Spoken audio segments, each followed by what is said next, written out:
Good Saturday, September 18th. We have some changes in the forecast, and we're just days away from the first day of official fall. Take a look at yesterday's high at 83. That's well below the average of 89 this time of year. So we are starting to feel the cool effects starting early and this weekend.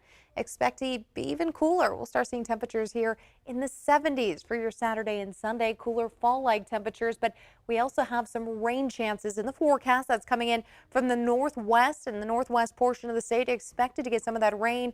Now we're going to have to wait and see whether or not we do get that rain from Northern California into Sacramento areas, as well as our foothills and Sierra as we move through tonight. But it's also going to bring about some gusty winds as the cold front begins to move through. After this all passes for the weekend, we then go back to fire weather. I know it's a lot to take in because we're going from cool weather to rain to winds, and then fire concerns. They do return with the red flag warning and a fire weather watch for areas of Sacramento through the foothills and portions of the High Sierra. Mostly the fire weather watch is going to be in effect. Really, the red flag warnings for areas just over the Sierra Crest into Nevada. And this all could change, though, in the next 24 hours if the National Weather Service does boost up the fire weather watch into a red flag warning. So we're just putting them both in here to let you know. Sunday night to Tuesday morning, that's when we expect to see this fire concern stay in place here.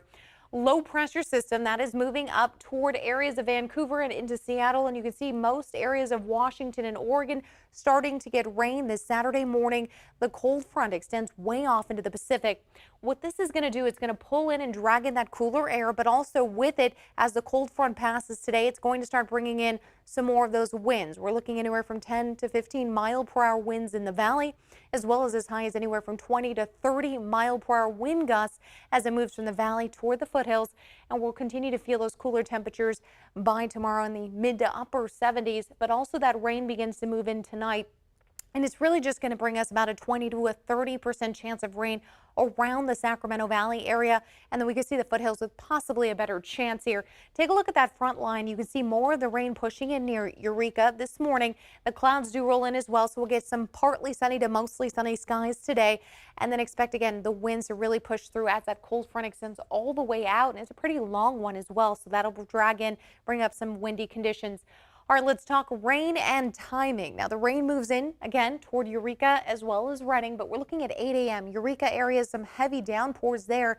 And then we look at areas just near Redding as we start getting to the evening hours, 9 p.m. More of that rain across most of Northern California and Shasta. So they are looking at some rain chances through there, especially if you're headed there through the weekend. Make sure you leave a little earlier because most of the rain coming in through the overnight and evening hours. The coastline also getting some of that rain, and it's nice to see. You can see that elongated rain band there. That's along the cold front as it starts to move through. We'll start advancing here, and there's our best shot around Sacramento to start getting some rain. That's as of 2:30 a.m. on Sunday. Take a look around San Francisco. Also some rain chances there as it moves through. We have another chance early morning about 10:30 a.m. or so, just before lunchtime. We could see some heavier rain right around, unfortunately, the Caldor fire area where we know there's some burn scars there, so that's not good news. We could get some quick rain through these areas, anywhere from a 10 to a quarter inch of rain possibly, and then it moves right back out. Now, this is all dependent because this is rain showers that are pushing through. You notice some spots right around 50 and 80 getting rain, but areas of West Sacramento, no rain there. So we do see hit and miss spots with this system that pushes through.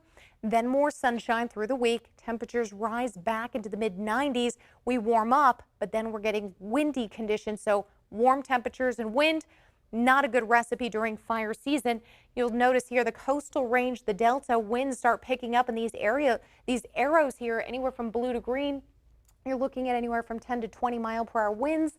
The gusts could get as high as 30 miles per hour. And then again, take note here that most of the arrows pushing through are for areas right around the Delta. They come in just off the coast, move their way to the north, and then also start expanding their way just a little further south through the Delta. So mostly take note of the valley spots that are getting some of the strongest winds here. And again, this is Saturday, 5 p.m. Now, we're also getting some strong winds right around areas of the Sierra, except for Saturday. We're getting cooler temperatures. We're not dealing with crazy humidity levels here. So the fire weather watch is not in effect for Saturday, but it does go into effect Sunday.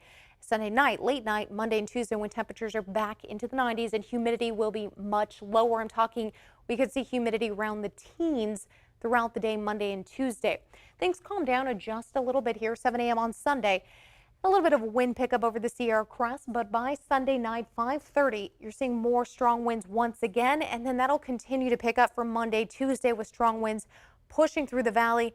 But portions of the Sierra still a little windy, but not quite as bad as the coastal range and the valley spots here. And of course, the coastal range areas are not areas we want to dismiss because we know some of the biggest fires have burned here already just in the last few years around Napa. We've seen some of those big fires there, and this is prime time season for fires. We move from September into October and early November, the winds become some of the stronger issues for us. We've had all summer to dry out, and that continues to happen, but now you add the winds, and that can carry any kind of spark or flame. Now, the fire weather warning that's in effect here in the red zone is just over South Lake Tahoe into Nevada. So it's primarily Nevada dealing with it, but we do have portions of our state that are still going to see some zones where there is a red flag warning. Now, the tan area does extend near the Caldor fire and other portions and areas of grasslands where, hey, there's a lot of open fields and grass. Things could move quickly if something sparks. That is the fire weather watch. That's going to be in effect till Tuesday, 11 a.m. So we will see about 48 hours here of fire weather concerns because of how dry it is, but also the winds playing a huge factor. Our mid to low 70s for the lower foothills today with 72 in Placerville, 67 Truckee, 78 in Reno. And then we'll take a look here at the High Sierra, looking at those 60s for the next few days and mid to upper 70s Tuesday, Wednesday. If you are headed toward the Bay Area, mid 60s San Francisco, 69 in Oakland, 65 Santa Rosa, nice and cool out there with 74 degrees in San Jose, mid to upper 70s for the San Joaquin Valley. And then we're also looking at temperatures right around the mid 70s or so into the Sacramento Valley. Now the next 10 days, upper 70s tomorrow with low 90s Monday into Tuesday, mid 90s. So this is our fire weather concern days. Monday and Tuesdays as temperatures start to rise, but winds pick up. We have more 90s in the forecast for the following week.